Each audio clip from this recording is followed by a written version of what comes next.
Military drills in South Korea sparked warnings of retaliation from North Korea. This just days before talks with the North about their nuclear weapons program.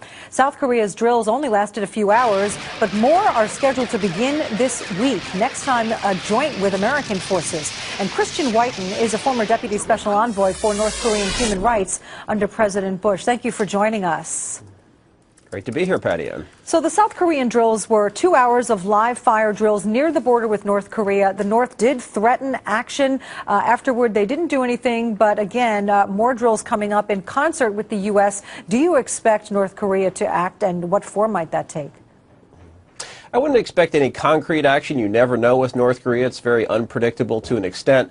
But on the other hand, whenever the U.S. has military exercises near North Korea, and especially if we drill with our allies, the South Koreans, you can almost always expect very bellicose language out of the North Koreans.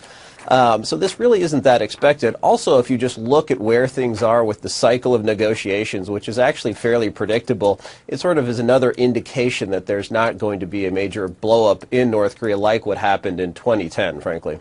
Yeah, speaking of those negotiations, of course, there are talks in Beijing between North Korea and the U.S. coming up this Thursday. It's their third meeting since last July, but that was before Kim Jong-il died. Washington has a couple of goals. They want to persuade North Korea to suspend operations at its uranium enrichment plant. Also, they want North Korea to return to those six-nation talks. What do you expect?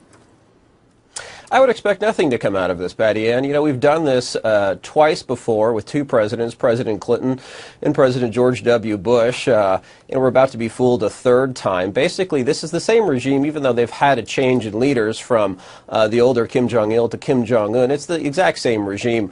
You know, very predictable cycle. They misbehave. They scare us and our allies to the negotiating table. They'll behave a little bit better, although still throw out some bellicose language, and then extract a bunch of goodies. They will sell the same thing over and over again, but never deliver the goods. Frankly, our key negotiator, Glenn Davies, ought to know this. He was the lieutenant of our previous negotiator when the North Koreans sold us their nuclear arsenal in 2007, but then never delivered the goods. So it's just pathetic, I think, that we're once again, the Obama administration is falling into this trap again.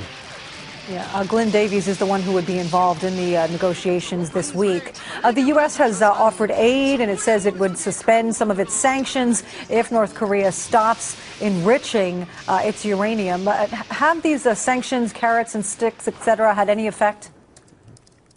No, unfortunately, again, this is the standard operating procedure for restarting talks with North Korea now. It was part of the mid-90s effort in the Clinton administration, certainly part of the six-party talks, and in the end with those led by Condi Rice, where you give food aid to North Korea, which sounds great. Who can be opposed to feeding starving North Koreans, even if their government is our adversary? But in fact, all of that food aid, we learned in talking to refugees, gets diverted to the military, to the regime elite, or is sold on the black market. We talked to refugees who said they never saw any of this assistance. You know, the U.S. Agency for International Development always thinks it has a new mechanism of getting aid to people in need, but in fact it's just plain out appeasement to get North Korea back to the negotiating table. Again, I think a very unfortunate repeat of what's been done in the previous two administrations.